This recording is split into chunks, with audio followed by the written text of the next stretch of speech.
Let's do it. Let's jump into spoilers. Danny, your Wait. Oh, spoiler. wait, that was, yeah, spoilers. It is spoilers time. I was like, we need to review the movie, but we did. Never mind. Go ahead. Danny, Darren, what have you been eating?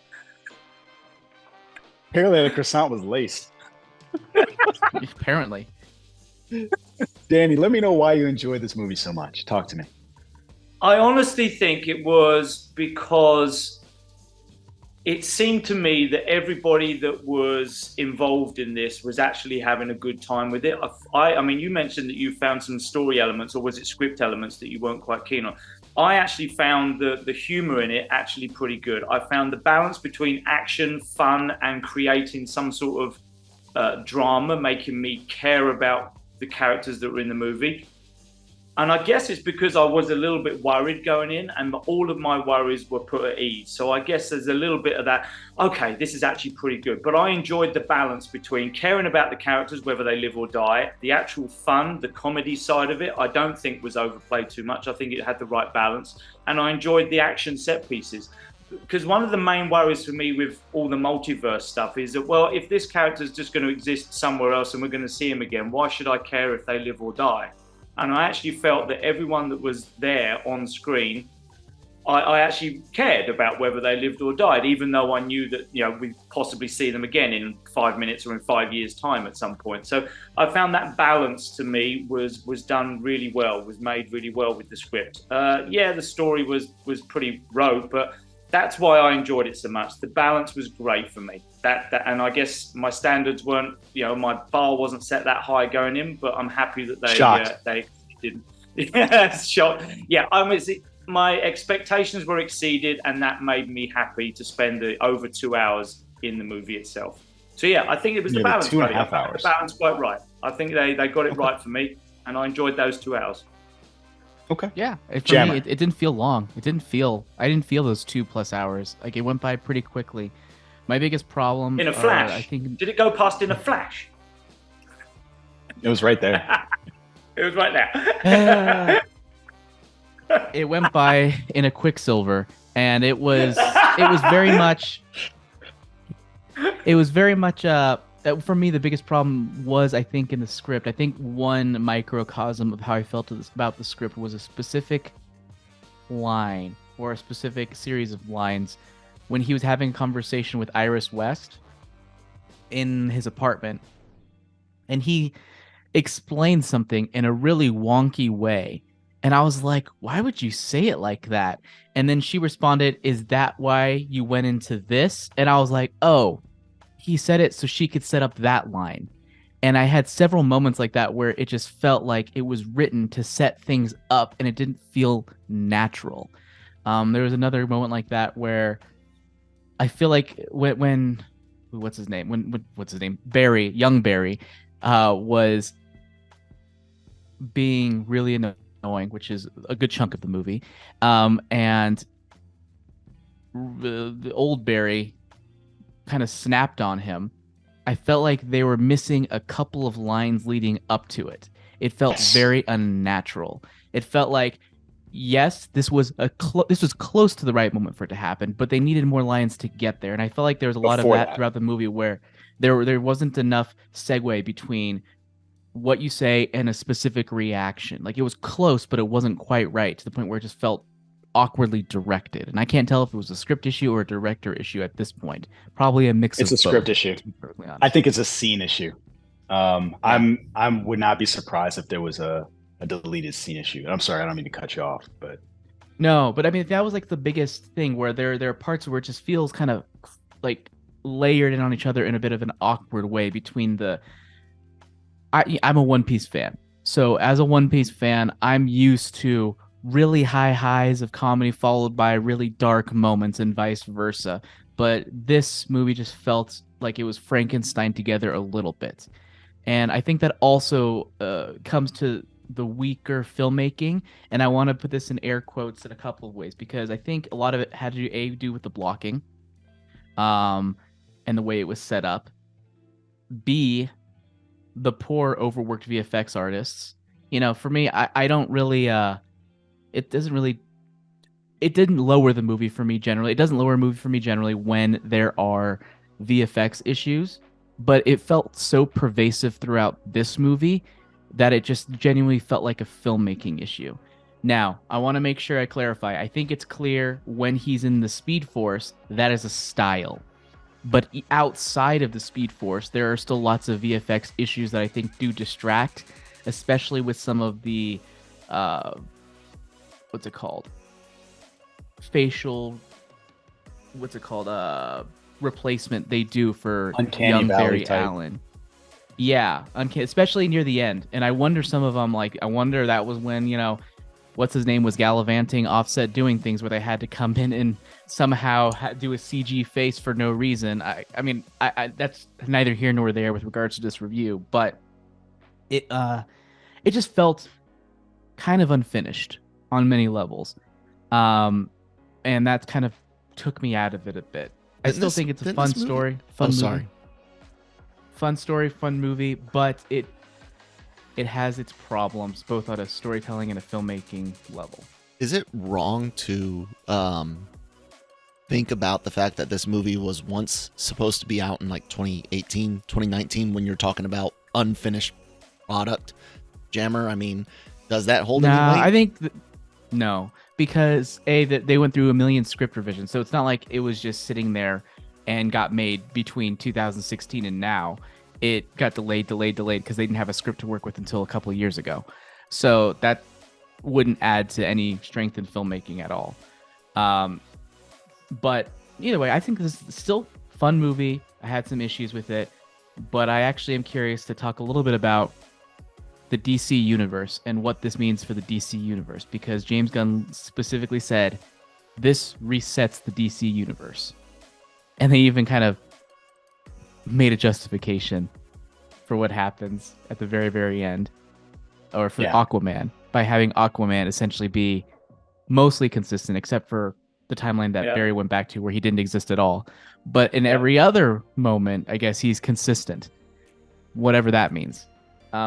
Speaking of timelines, I like their timeline explanation. I thought that was fun. I really liked that. The so you're talking about the spaghetti?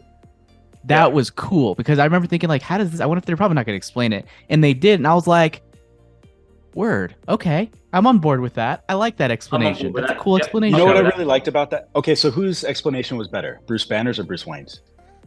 Bruce Wayne's. Okay. I liked Bruce Wayne's. Mostly I didn't understand Bruce Banner's.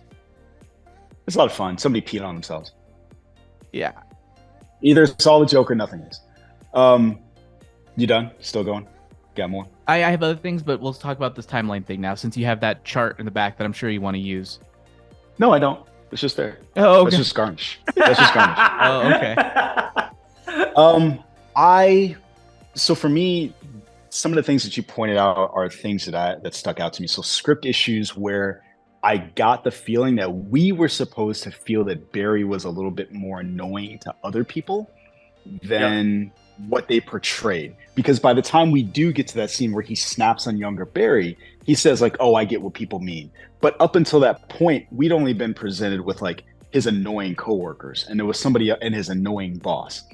And maybe it's because we were more in his point of view, but that felt incorrect to me. We needed a moment where Bruce is like, Barry, what the fuck are you doing? Alfred's like, Barry, what the fuck are you doing? And that would have kind of made that make more sense. I think it's a funnier throwaway line, personally, because I always got the impression that this Barry really isn't our Barry at all. Like, maybe there's some minor characteristics, but overall he's a very different person because he grew up with both parents. So he is a lot more immature. He isn't the same person at all. He's not the same person, but I feel like listening to older Barry also recognized that he is annoying to people. And he even said, like, I understand what people mean. And so from that perspective, I needed to see that. That's just me.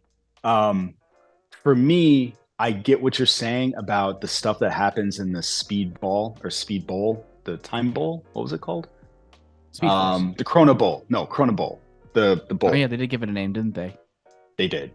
I get that is supposed to be a stylistic choice. Some choices are bad. It is a horrific fucking choice, especially for this reason. This reason mostly is because there's a lot of emotion you're supposed to feel in those moments. And I'm wholly distracted by these PS2 level graphics while this is going on. And then you show me this ugly, incredible Christopher Reeve. And so it just completely takes me out of this moment. I'm sorry, I can't think of her name, but the young woman that played Superwoman or Supergirl. I'm taking no.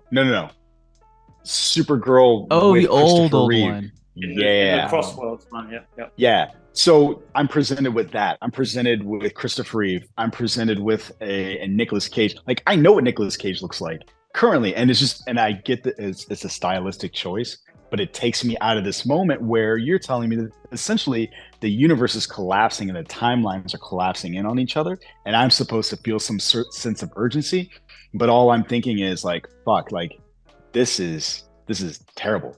Helen Slater, thank you, Kyle. The name of the woman who played old school Supergirl. Now, all of that said, there are things I liked about this movie. I'm on board with Danny with some of the comedy. For me, I think the physical comedy played better than the spoken word comedy. I laughed more like when he was trying to run when he lost his powers. I laughed more when he ran into the wall. I laughed more when Bruce was kicking his ass. Now, there were a couple of other things. There were a couple exceptions to that, like when young Barry was like, I thought this was the cousins' dinner. Like, I burst out laughing when they were sitting there with Bruce Wayne talking about the cousins' dinner. I also liked his roommates. His roommates were fun, just to incorporate them and to make that scene chaotic. I thought it was funny. I could see why you would say that. Yeah, I don't see feel you that was disagree. that. Yeah, I don't really agree. I like the some of the visual gags too. That just the sheet covering the Batmobile covered in bat shit, and the fact that the Batwing was upside down, hanging from the ceiling, stuff like that. The attention to detail that was both, a real good a pleasure to see with the attention to detail, but also with the nods and winks, but it was done in a fun way. I think that showed some care in what they were dealing with. So that I enjoyed that visual comedy as well, as much as I did the verbal and the physical, like you just said. I like that attention to detail. I was laughing and smiling in those bits as well as the actual bits that were more physically and visually, orally comedic. I like that stuff. I think the black speech with the ring was the part that I laughed the hardest at. Like when he gave him the flash ring and he started using the black speech from Lord of the Rings. That was fucking fantastic. Jammer, I don't remember that. So when he gives him the flash ring and he's like, you need the suit, he gives him the ring, he puts in his hand, and he's like, I did not notice that. God, I laughed so hard. But no, one little funny touch, what time travel thing I noticed in the background, out of focus of one of the shots, was a Looney Tunes wallpaper, and Tunes was spelled Toons instead of Tunes. Oh, nice. That's cute. I didn't notice that. There was one other thing I was going to tell you guys. Oh, just a quick question for you guys. So, given that Eric Stoltz replaced Marty McFly, do you think that they changed everything about this universe? And I was going to ask you guys about the Lord of the Rings thing. I thought it was more obvious and more prevalent. So I'm not going to do that now because I listed for you guys all of the other actors that were up for other roles. I just thought it was fun. But that whole scene, by the way, was super fun for me, where they were listing the actors and stuff that weren't in the movies. Is that where you're going, Jonesy? Yeah. So, yeah, in the alternate universe, we had like Patrick Stewart as Gandalf, Liam Neeson as Boromir, Daniel Day-Lewis as Aragorn, Nicolas Cage as Aragorn, blah, blah, blah. But that whole scene in the movie where they were saying it was Kevin Bacon was in Footloose and things like that, all those different ones. And Tom, they were mentioning the Top Gun. I can see the world now. I can see the DC fans in the world going, well, now you can't have that actor in that movie because that means it's set in this timeline, and that means that Tom Cruise can't actually be in Top Gun because that means he like the E.T. is in the Star Wars universe, which means Star Wars is set in our world because E.T. came to Earth. All that stuff, all those nods and winks. I can see there's people going crazy right now trying to fix that in. Figure it out. Well, because there's E.T.s in the Senate, Jammer, right? In Phantom Menace, there's E.T.s in the Senate.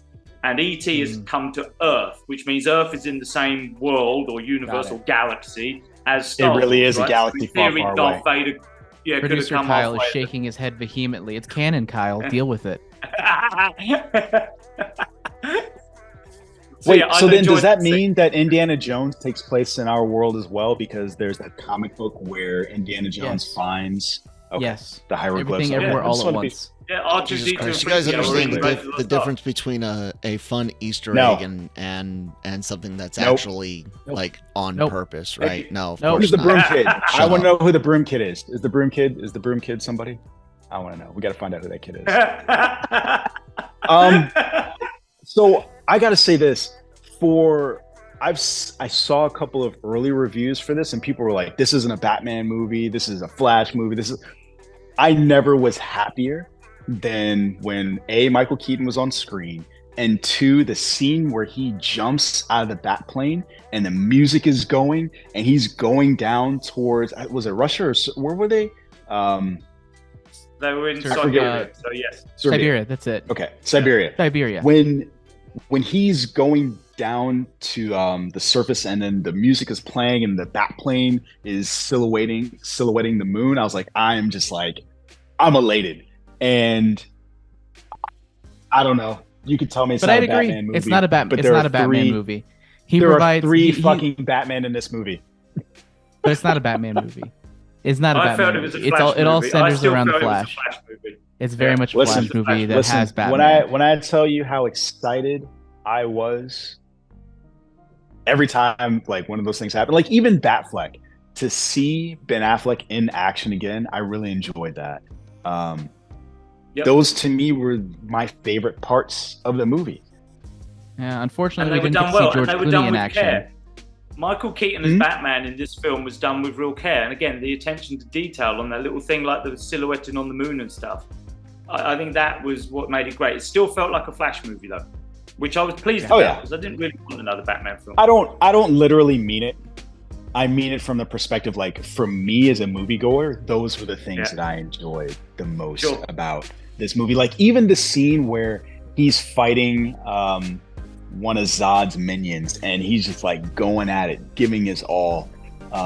They really did a great job of making him Batman again. The only thing that I didn't like was their need to make him say the old lines again. You want to get nuts? Let's get nuts.